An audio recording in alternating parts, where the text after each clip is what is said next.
আসলে রমজানের কথা মনে পড়ে গেল যে রমজান কিন্তু বেশি দিন বাকি নেই। আমরা মনে করছি যে অনেক দেরি আছে, আসলে কিন্তু বেশি দেরি নেই। সাহাবায়ে কেরাম রাদিয়াল্লাহু আনহুম 6 মাস আগে থেকেই রমজানের প্রিপারেশন নিতেন।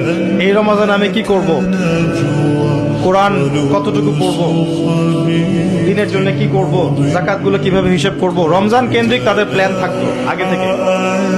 আমরা রমজানকে গুরুত্ব দেওয়ার চেষ্টা করি, আল্লাহ পাক তৌফিক দান করুন। আসলে রমজানের কথা মনে পড়ে গেল যে রমজান কিন্তু বেশি দিন বাকি নেই।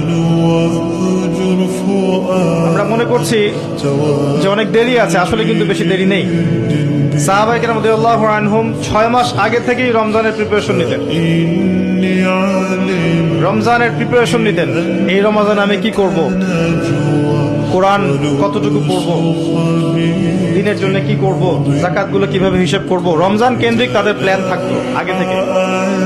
আমরা রমজানকে গুরুত্ব দেওয়ার চেষ্টা করি, আল্লাহ পাক তৌফিক দান করুন।